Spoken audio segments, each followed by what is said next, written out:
Hip-hop is a consciousness, a behavior, a way to view the world.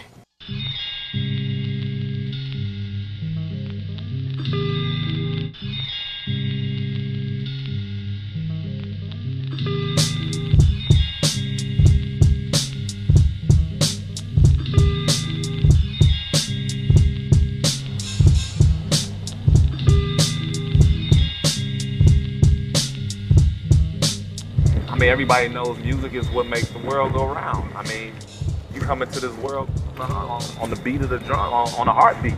You know what I'm saying? You constantly have this beat and you, I mean, that's just how life is. Every major coming of the manifestation of what you call spirit or God is a beat because it's rhythm. Rhythm is what gives the heart. Dum, dum, dum, dum. You see, rhythm is the planet. It's rhythm. Dum, dum, dum, dum.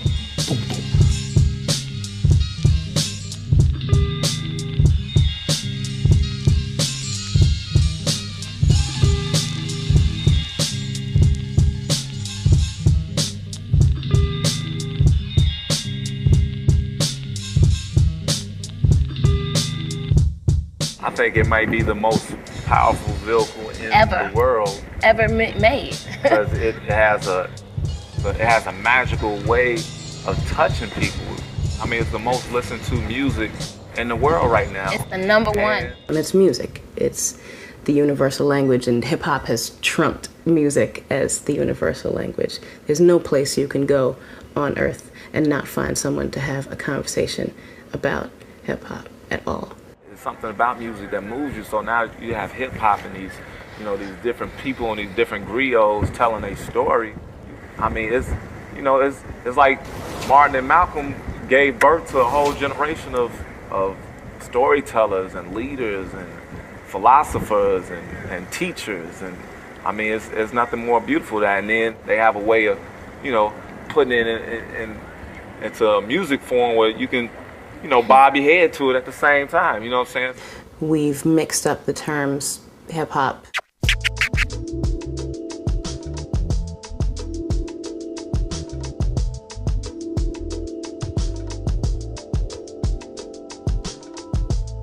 And rap being a part of hip-hop culture.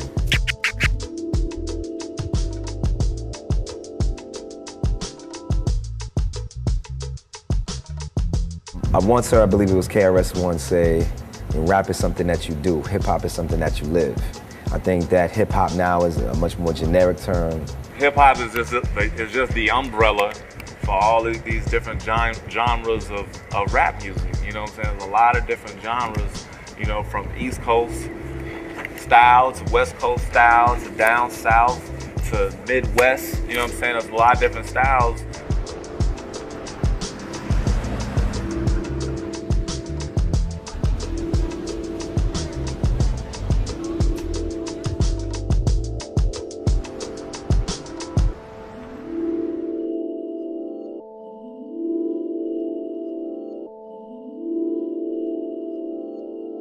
Hip-hop culture is all about, you know, what's going on. It stemmed from, obviously, you know, expression and social advocating social change in your environments and so forth. But it still got its pulse from the street.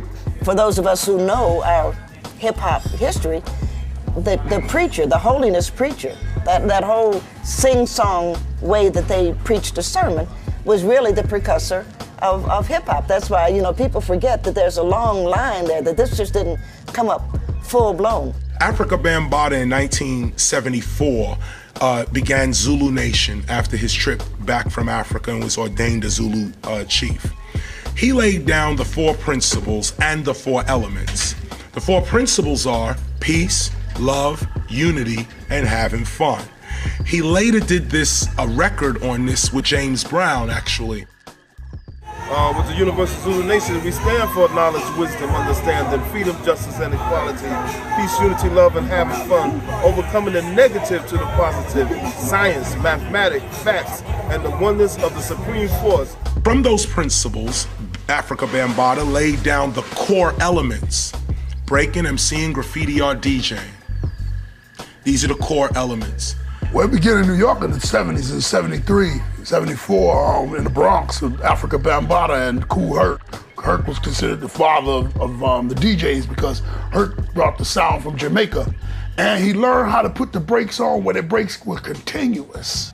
Africa Bambaataa brought the culture to hip hop because Kool Herc couldn't have played the records and got away with a lot of parties because it was violent in New York. You're talking about late 1970s. We're talking about right after the Black Power struggle, after the Panthers and groups like that had been neutralized. We're talking right after civil rights. You see what I'm saying? We're talking a period when poverty was everywhere in America, especially in the black community. And this form of hip hop was born, so it was gangs, violence, drugs, and oppression. It was all of these things were around. So Bambaataa, what he did was he was from the gang, the Black Spades. He formed what they called the Zulu Nation, or at that time it was called the Organization. That was the original name. And it was for all the gangs to get together and no longer wear their colors at the party, but represent as one thing so that we could have these parties. Later on, those that started to stop the violence movement, all in the same gang, human education against lies, blah, blah, blah, blah, blah, blah. We took it further and expanded the 4 elements to 9 elements. Breaking, MCing, graffiti or DJing, beatboxing, street fashion, street language, street knowledge, and what we call street entrepreneurialism. And the minute you say street entrepreneurialism, most people think, well, that means some illegal activity on a corner. No, it doesn't. It can also mean incense and oils on a corner. It can also mean like what Bill Gates did, dropped out of Harvard and pursued his dream.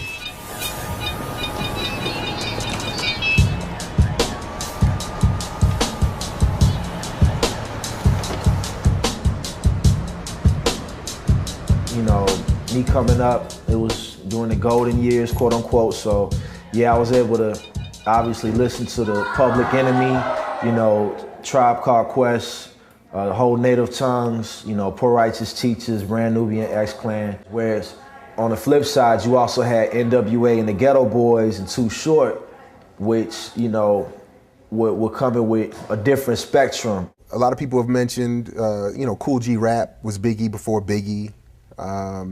Big Daddy Kane was a 5% of the Nation of Islam Muslim, a pimp, and you know, a hustler all in one. You know, so we had the full gamut. We had everything from Public Enemy to Will Smith to De La Soul, and these they would all go on tour together. So you could go to one show and get radical militant black nationalism, you know, fun-loving Heavy D dancing.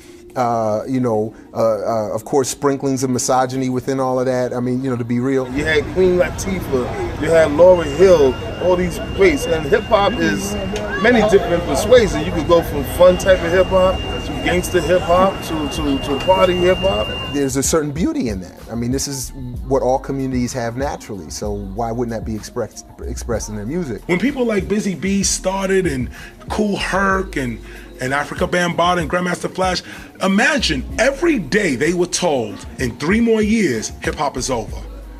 In 3 more years, this thing you doing is over. And they kept pushing and coming out with more and more music, doing more and more moves, this, that, and the other. They told me that in '77. In 77. So the courage to be yourself is the essence of hip-hop.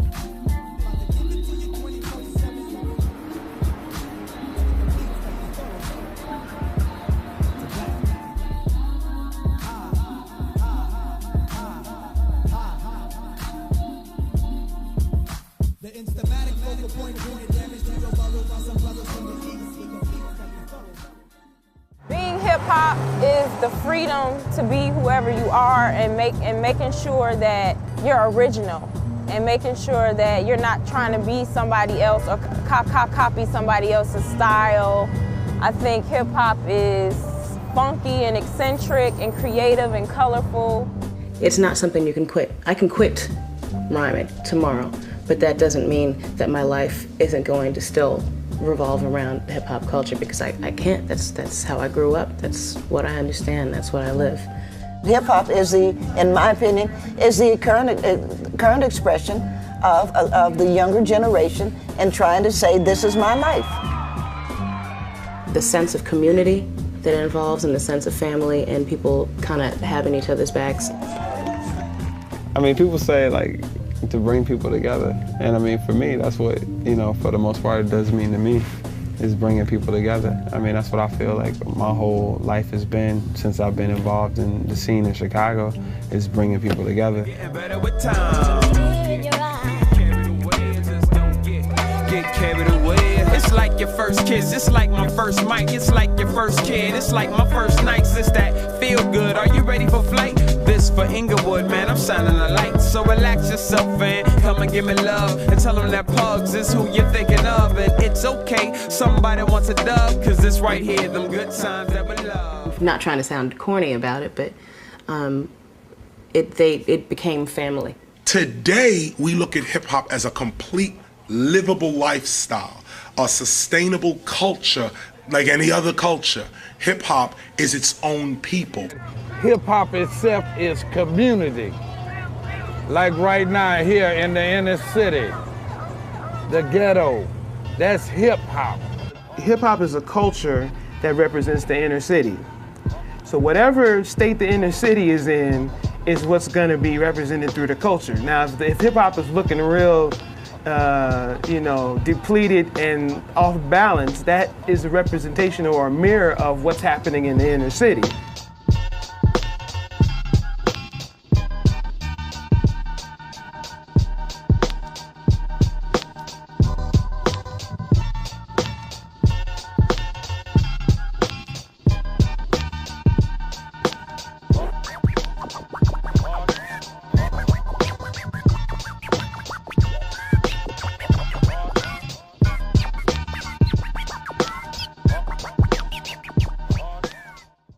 Equal, seen the prequel, my generation sequel, psychological effects, culture freedom disconnects, brainwashing mentals, it gets complex, their presence gets me vexed, hex fragile minds, create unknown times, uncomfortable with universal harmony, down to take control of Mother Earth, straight larceny, you're not the boss of me, not all successful black poets wanna floss B, label me, artistry, longevity.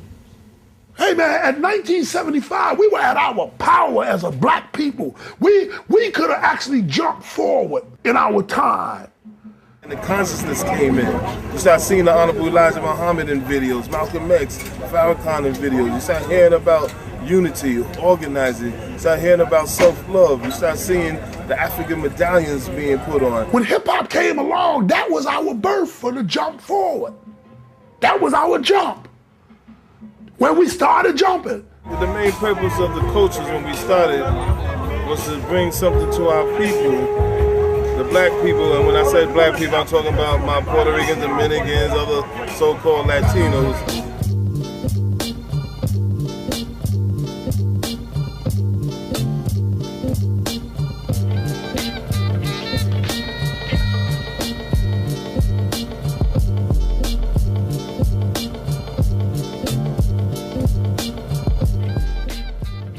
Inspiration. I got dreams and aspirations, and all I really need is some inspiration. I got dreams and aspirations, and all I really need is some inspiration. Too many cats don't get down like that, and too many cats will never have your back, and too many cats. That's cool. No, I was just, you know. The hip hop when I started out was a lot about having fun. A lot about saying what was on your mind. It was about being unique and being different. It was all for the craft, all for the art of it. And now it's, you know, of course, big business. It's become much more of a business. I call it hip hop, because it's pop music now. And when you look back 10 years ago, 1997, and even before that, you know, early in the mid-90s and the late 80s, you could really see there's a big difference between what was going on in hip-hop versus hip-hop. When something hits and it pops, then they oversaturate the hell out of it. 3 corporations own and distribute 95% of all the music in the Western world: Universal Music Group, Warner Music Group, and EMI. They control what becomes popular by their relationships in ownership of the music. So everything you hear on commercial radio is owned by one of these corporations. The artist never, you will live and die and never hear an artist on commercial radio that owns his or her own art. They work through a consolidated radio environment and use payola or pay for play to promote and make popular whatever forms of music they want and to omit whatever they want. DJs used to actually kind of be DJs. They would select records, take them from the shelf, put them on a turntable. You could actually call and make a real request. And a lot of times these guys would, you know, find a song just off the album that might not have been the quote-unquote single, and they would have just played it because they felt it was good music. When things became much more of a business and institutionalized, that took away all the freedom from DJs, and that, I believe, took place sometime like in the 70s. So if you hear a song, to make a song go gold, it's been studied that you need 12 weeks of regular top 40 rotation at about $1,000 per song per station, or $1.5 million for an R&B hit to be made a hit. So what that means is you're hearing the same song every hour on the hour, which means you're not hearing any number of other songs in that same day. Some stations still happen to be independently owned. Those are few and far between. Most of them are owned by, you know, major corporations, whether it be Clear Channel, Cox, Infinity, and the freedom has been slowly taken away from every aspect of the individual station. After Viacom came into the picture and bought out BET and VH1, MTV, it seemed as if at that point any music of any with any consciousness kind of got weeded out the picture. I don't know if you saw it or not. Was this last year when someone had published a list of artists that are banned from being on BET or being represented or having their videos played? Anything. Really, really long list. I looked down the list. I was like, oh, hey, Jean Grey. I was like, which is odd, being that I don't have a video. But at any point where I decide to put one out, you've already decided. I think the quote was that these artists are irrelevant to our audience, and music would be overwhelming. So we already know that these companies are looking at consumers as, you know, cattle, and they're idiots, and whatever we can push them, we can push them.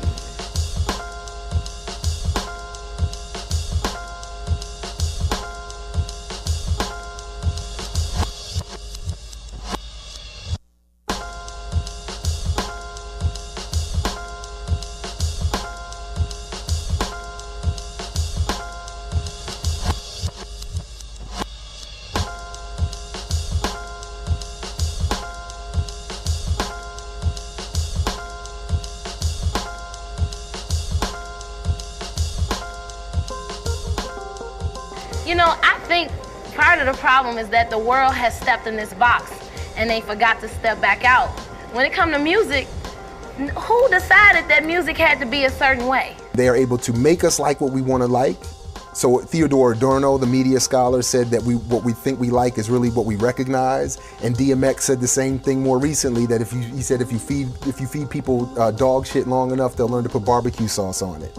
So it always happens to us, right? You hear a song the first time, you're like, that's whack. You hear it again, hate this song.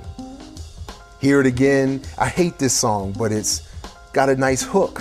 And the next thing you know, you're liking it, and we say it grew on us, when in reality it was imposed. So like, for instance, now you can't even get like Little Brother to get played on BET. And I'm sure that a lot of the people, because I've played Little Brother for people that haven't heard of them, and a lot of the groups, All Natural, you know, I Am Oz, The Prime Meridian, just people that the masses may not have heard, and the people like them, but they're just not breaking through, you know, with the video that everybody's gonna say, oh yeah.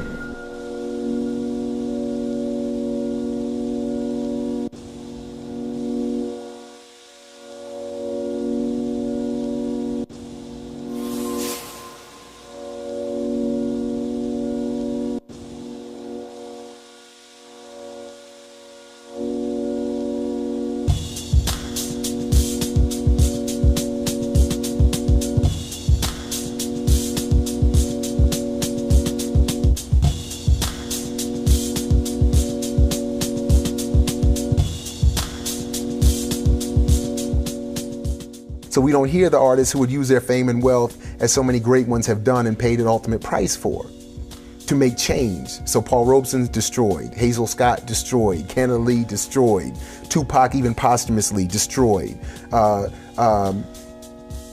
Marley destroyed, Peter Tosh destroyed. Anybody who's going to use their art and their fame and their wealth to make fundamental change cannot be allowed to be popular. The consumer can be taught anything.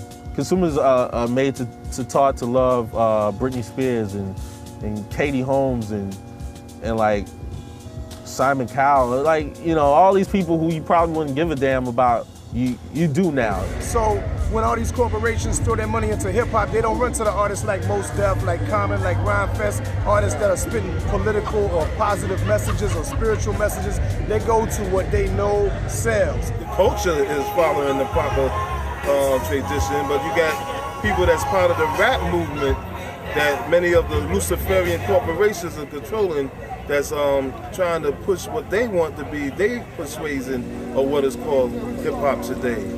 Again, it was somebody who lived the culture. You could tell by the way they dressed. You could tell by the way they spoke and the words that they used. And today, I don't think that exists as much. Songs are very cliche, like you got a big producer in there saying, hey, let's make a song called Lollipop. Lollipop, it's the lollipop, get lollipop. I think it's a little cliche, I think it's a little overproduced. Like me and him could come out with a record tomorrow. We're the bubblegum boys, the bubblegum boys, the bubblegum boys, the bubblegum boys. And people will chew it. And even myself, it's some songs I made so much fun of when I first heard it. And then, you know, I found myself just saying a couple of the lines. We're the bubblegum boys, the bubblegum boys. Be like, whoa, you know. The bubblegum boys. Because it's been beating my head, you know, from hearing it repetitively. The bubblegum boys. Since about 1996, it's been a decline. Musically, just on average, in general, you know, most of the stuff cats are putting out is whack. So you got many of the so-called rappers who are not following the whole elements of hip-hop, meaning the B-boys, the B-girls, the DJs, the MCs, the aerosol writers, graffiti writers, and that fifth element that holds it all together, which is the knowledge. In Universal Zulu Nation, we say knowledge, culture, overstanding. I feel like MCs in general, be it male or female, just are either not interested or just plain afraid of giving their opinion. Because that's what MCing used to be about. It used to be about you stand for something. Like you knew what Chuck D believed. You knew what KRS-One thought. You just had, you had more of an MC. You knew more of what they were about and what they stood for. It's almost like a revolution of bullshit. I'm not knocking anybody's hustle. If you out here getting paid, talking about what you're talking about, fine. You know, you're not the one forcing people to buy it. They're choosing to buy it. Even though you can't say that and not acknowledge the marketing scheme that's involved with that. You can't say that and not acknowledge how almost every item is being marketed with hip-hop. And in the face of hip-hop is some dude with a fitted hat broke off, 3 or 4 big-ass chains, you know, talking about some bullshit. It's children out here that follow that and they listen to that and they emulate that. You know, these 6th, 7th graders walk around talking about Bird Gang, walk around talking about GD, Blackstone, whatever, just because they want to relate so bad to what they listening to. I'm not knocking anybody that does it, but I am saying that it needs to be more than that one-sided presentation. Very few MCs that come hard like that, or quote-unquote hard like that, actually change it up. Everybody talks about the same thing. You know what I'm saying? The jewels, the 20s on the rims. You know what I mean? Back then it was just about lyrics. You know what I'm saying? Who had skills, who could flow. Now it's like anybody can get a deal. You know what I mean? It's bling bling and, you know, Cristal this, Cristal that. You know what I'm saying? It's like I'm tired of hearing that stuff. You know what I'm saying? So to me, it's like back with the raw skills. Who can really flow? You know what I'm saying? And who's telling the truth? Because a lot of you guys don't tell the truth. I'm not saying y'all bad rappers. I'm not saying that y'all are bad people. I'm saying you're being controlled and you're being lied to and you're lying to others. That's right. So stop that, because you know better. Why y'all suckers keep making that garbage music, gaining money and the fame, plus I sees they lose the true essence. In addition to them adults that trade they soul for platinum and gold, drugs and rock and roll, let's take a poll. How many cats got jewelry ice cold, but got their life on hold, don't even know the story untold, and handle they BI under religious mind control, pretending that y'all paid, pimps and getting laid, drinking Bellevue in the shade.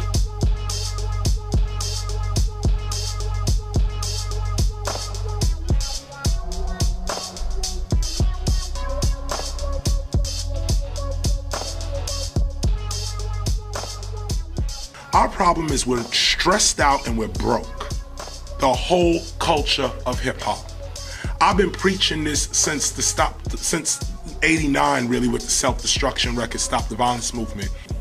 That was huge. It was. You know, self-destruction was huge. Hip hop, we are the world. It was a hip hop, we are the world, and I think now, back then they were into making hit artists.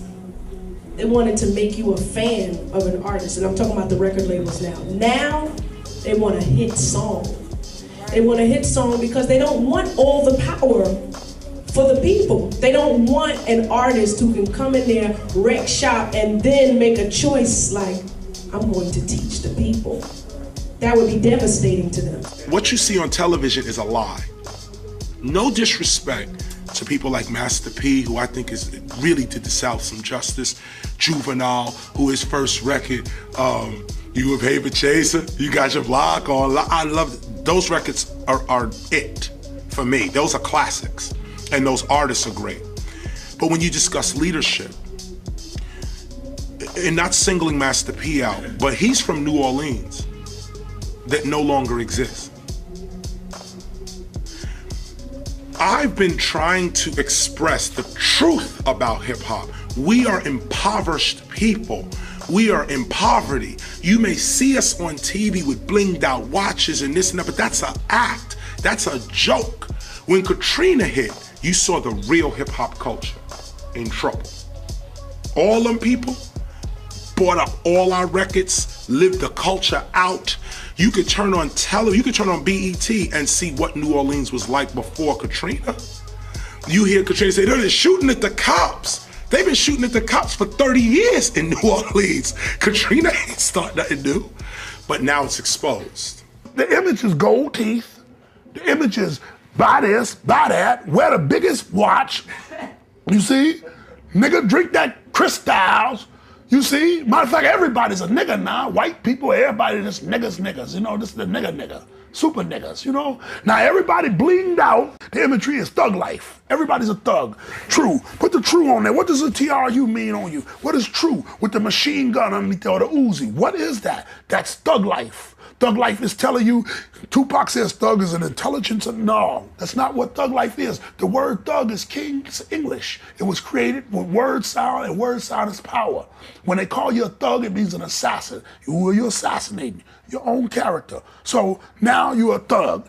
Your mentality is a thug. Thug mean I don't give a fuck. I don't care about nothing, G. I don't care. I'm going out. I was born to die. Something happened. Then that started coming in the so-called nigger syndrome, or calling a woman out of their names using that B word, or glorifying the N word. And what's going platinum is the jail industry. More prison dollars are being implicated. They just gave almost another $1 billion towards prisons in America, but they didn't give $1 towards schools in America. Do you see what I'm saying? The worstest schools and the bestest prisons. You see?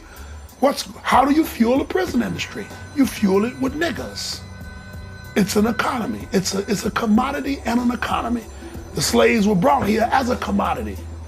We were never brought here because of an evil scheme. No, we were brought here to work. And they no longer needed your services to work. Now they no longer need you to wake up and catch who you are and take over or begin to be industrial. So now we have to create a new form of work. The new form of work is called the prison industrial complex. How do we walk them to prison? Through imagery, through music frequencies and imagery. That we have the largest prison population in the world, that the 40% of that population is black. 70% of that population is black and Latino. All of them are poor. 80% are there for nonviolent drug offenses, and that the prison industrial complex is the underpinning basis of this economy. If you study the 1940s, in the 1940s when jazz came along, they did jazz the same way.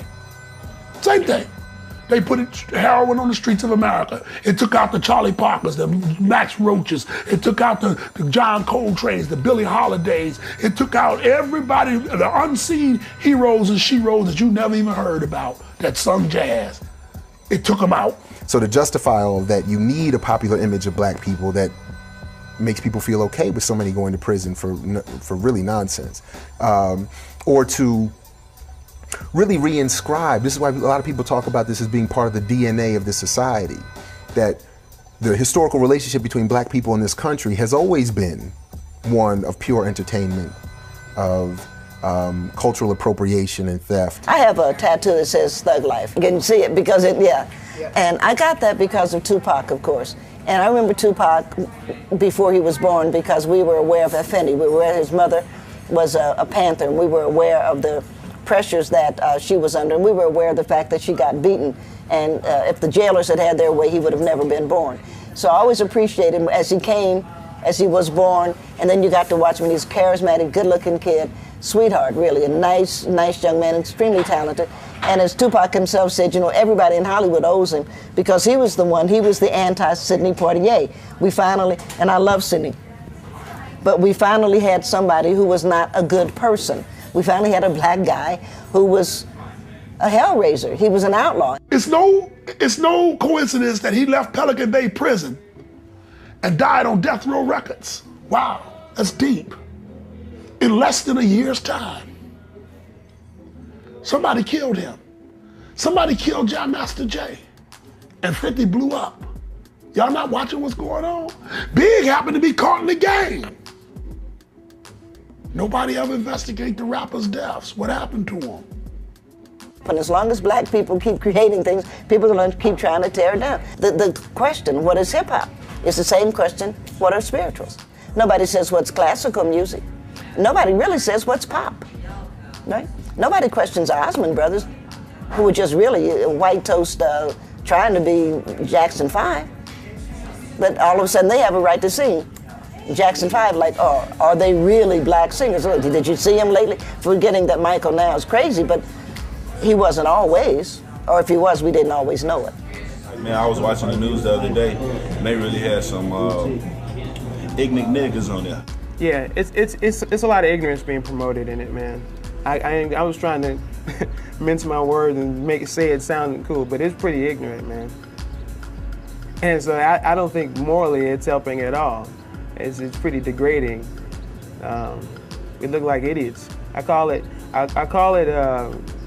was talking to a friend of mine, like, I feel like we're in this neo-coon era, is what I call it, you know? It's like, you know, it's neo-coonery. It's like, okay, yeah, we're doing the same stuff. We're oogling our eyes and smiling our teeth or whatever, and we're doing it now, but at least we're getting paid for it, you know? The pressure, I guess, of just, you know, being financially stable, you know, within a lot of wealthy entrepreneurs plays heavier than trying to help the people and try to, like, really get something of our own that we can claim. We live in a capitalistic economy. So, survival of the fittest. Shoot, that was a Mobb Deep song, right? You know, we live in this to the day that we die. Survival of the fittest, only the strong survive, which actually is a very classic album. I love that album. But at the same time, the message that's being preached and being, you know, rooted in our minds is that whatever you gotta do to get that dough, get that dough. We need peace and prosperity. This is the focus that we should be on, the balance between peace and prosperity. Some people have peace, no prosperity. Some people have much prosperity, no peace. We want to teach our children peace and prosperity. It's cool to, like I say, be street, be hip, and this and that, you know what I'm saying? That's all good, but you gotta understand, man, that we got these kids looking at us. But it's just time for Miss Robinsons and the Big Mamas to come back and and help raise the community, because we don't have fathers in every home, and these kids need to know there's a consequence for all your actions, whether good or bad. You get good consequences, you get bad consequences. It's just time to reinforce and remind the community that it's, you know, good people out here. Like in the black community, most of us grew up fatherless, you know what I'm saying? Not all of us, but a lot of us in the hood did, you know what I'm saying? And hip hop is no different. The fathers of hip hop, they somehow got detached from the sons, you know what I'm saying? The sons, the new guys of hip hop, somehow don't respect the old school for some reason. You know what I'm saying? Like every other genre of music respects their old school and their traditional, and people who did things before them that made it. And you know what I'm saying? They talk rock and roll, any other kind, but hip hop for some reason they do, but they don't. You know what I'm saying? They've been tricked into thinking just like the men. You know, the men feel as though they aren't enough for the video, so they have to put this other entertainment in it.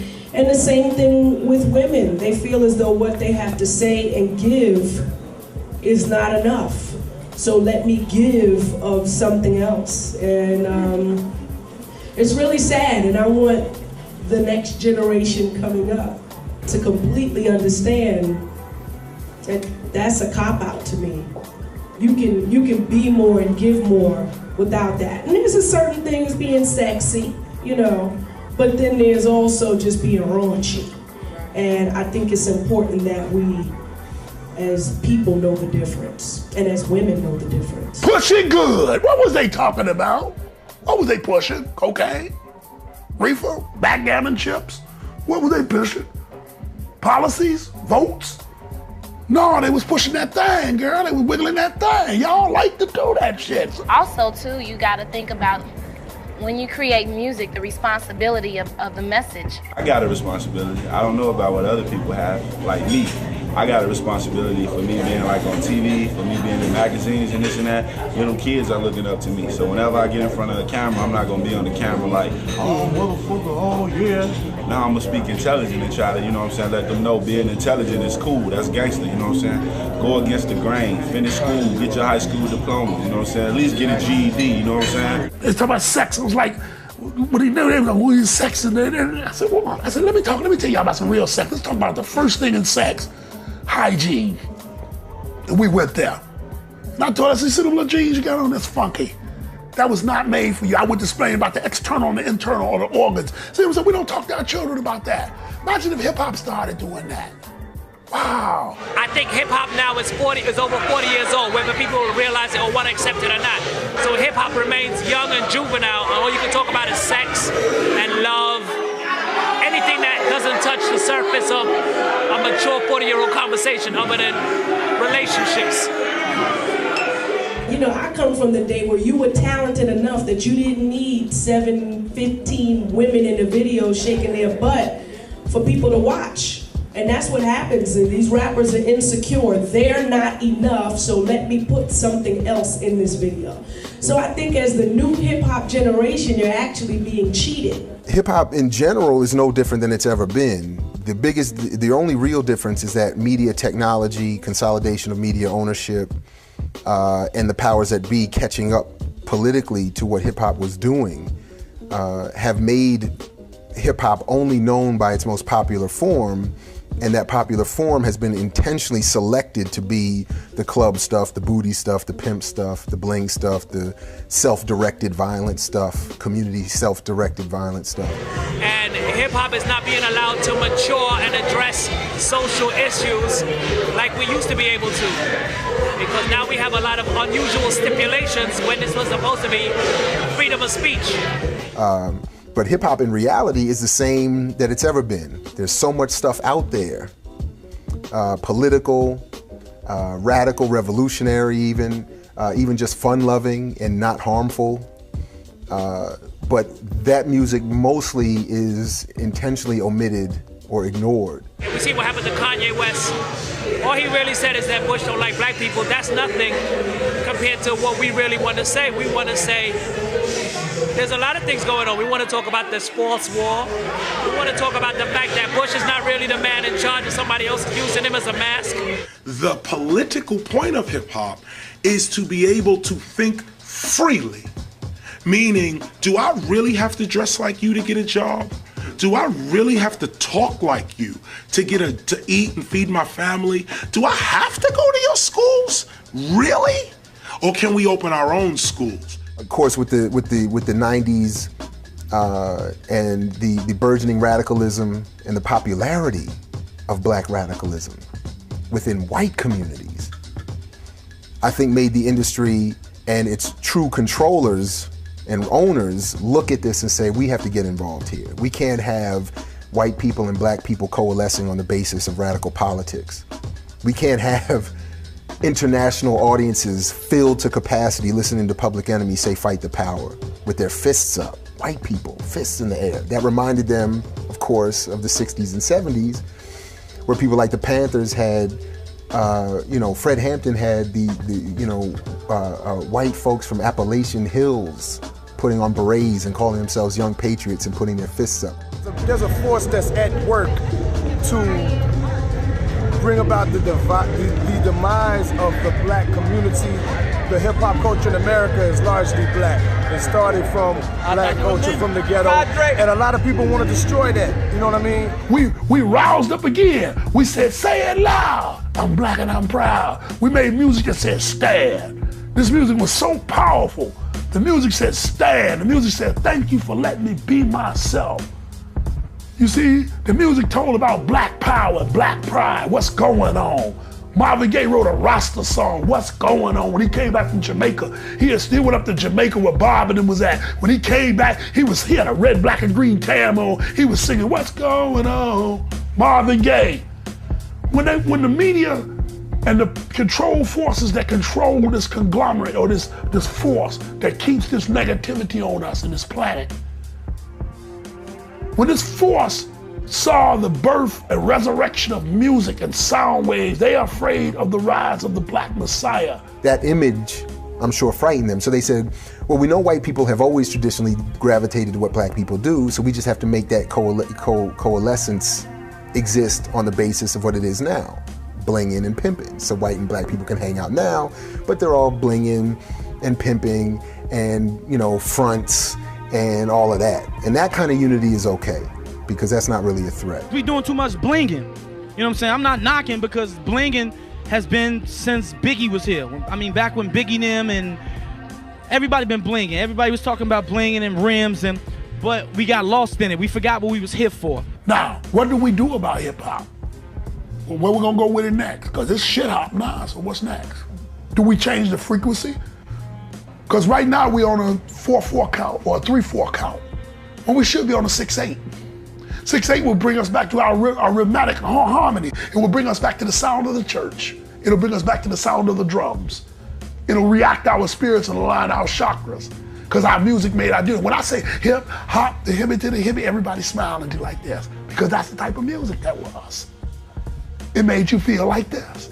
Because that was the frequency of the music. How do we return to this? Elevate the music you produce. Following the tightly packaged plan, shake it loose. Pop, pop, excessive numb radio, and it don't stop. When them chicken come home to roost, you wondering where's the motivation and the boost. So watch what you say, organize, obey, be true to yourself. Take care of your health, stack your wealth.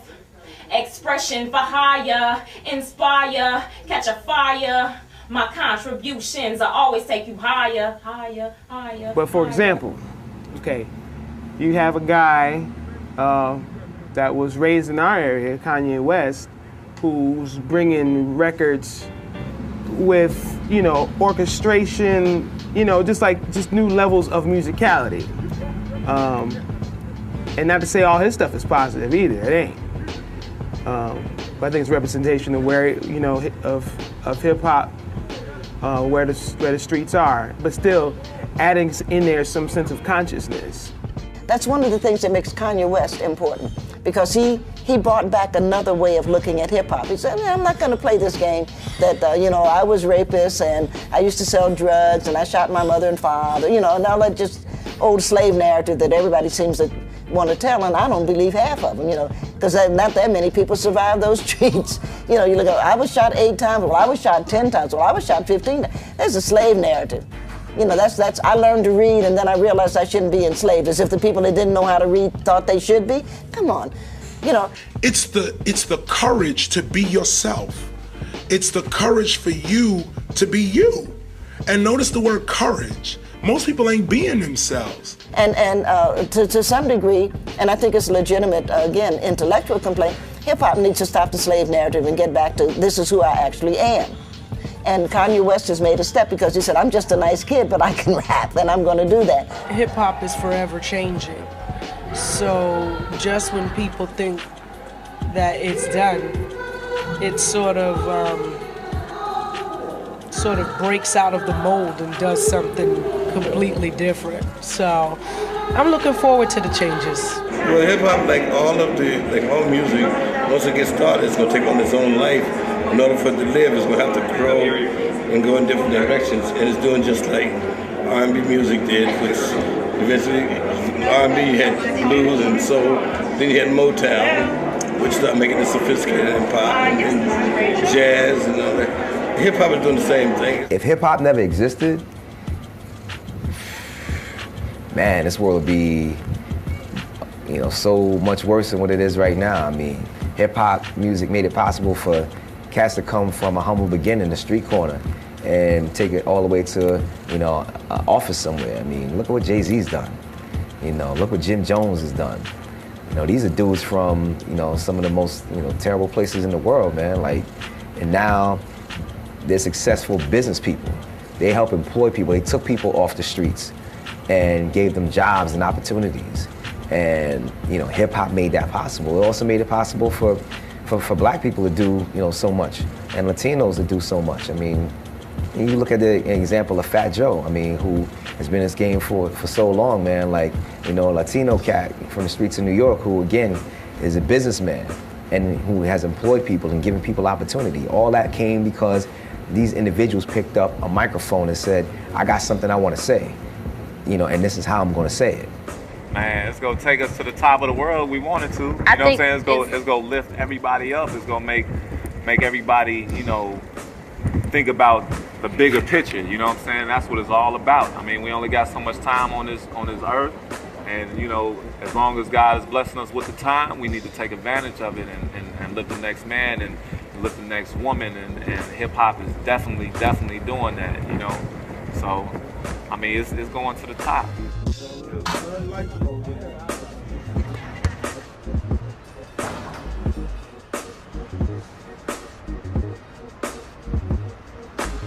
Hip hop is going to continue to live and strive and evolve because there's a lot of people that care about it, and also considering the state of our world and the different things going on in the world now, I think there's going to be a time coming soon when we're going to have to step up or step off. And if you're not, changing it or making it easier or teaching someone after you what you're doing, then you shouldn't be doing the shit in the first place.